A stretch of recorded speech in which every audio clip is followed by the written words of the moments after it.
Hey guys, this is Comic Uno, and today I'm doing a topic video on recent DC/Marvel comics that have surprised me. And the person who recommended this was Steven Veerasammy, so if you want to go check out their channel, in the description below there is a link. Guys, if you have any recommendations for future topic videos, please let me know in the comments below. If I answer them, that means in a couple of weeks I'll either be on Comic Uno or Comic Frontline, because I double dose my topic videos. Usually for Comic Frontline, I have them every Sunday or Monday, and for Comic Uno, I have them every Friday with my comic book reviews, so be sure to recommend away. But let's start talking about this topic, recent DC/Marvel comics that have surprised me. So I have a small list here, because usually I know what I'm getting into with Marvel and DC, but also sometimes you are surprised of either the quality of the book, and these are positive surprises. I could have done a whole list of negative surprises, but these are positive surprises. So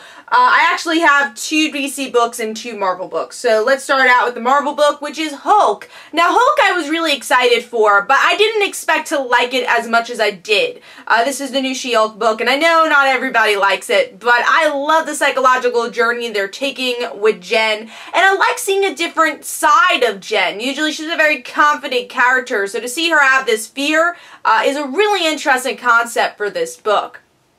Moving on to a DC book I was very surprised by, and that is Batman, which is weird, right? I'm a huge Batman fan, but the reason I was surprised by it is because Tom King's run has brought really its own tone after Scott Snyder, which is really hard. Scott Snyder's run, first of all, was very long. It was about 50 issues, which is long for these days, and it was critically acclaimed. So to have Tom King be the creator after, he had a lot of weight put on as a writer, and also David Finch on the art, who did most of the issues. It's hard, you know, you're going after Scott Snyder and Greg Capullo's run.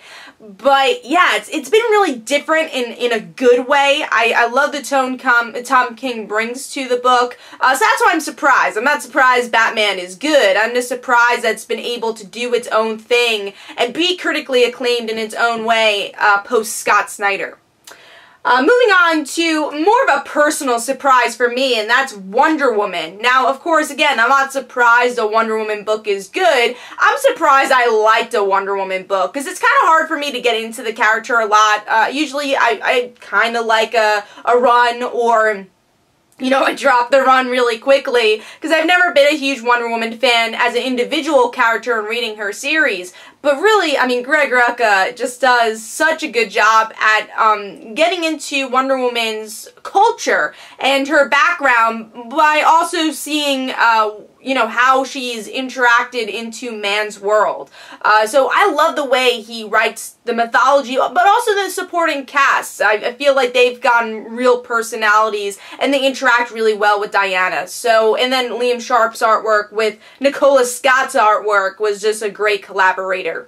Moving on to the last book, which is Invincible Iron Man.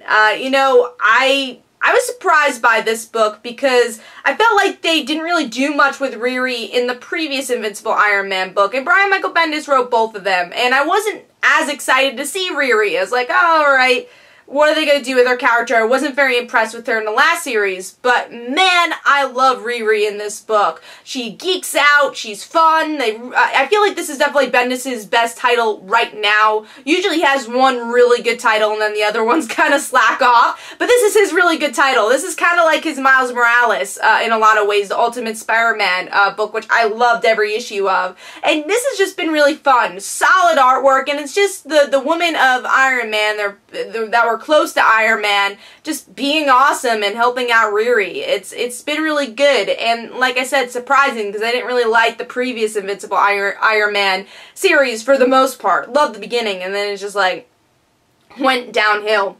But let me know in the comments below what were some of DC Marvel books that you were surprised by, that you weren't really expecting to like as much as you do now.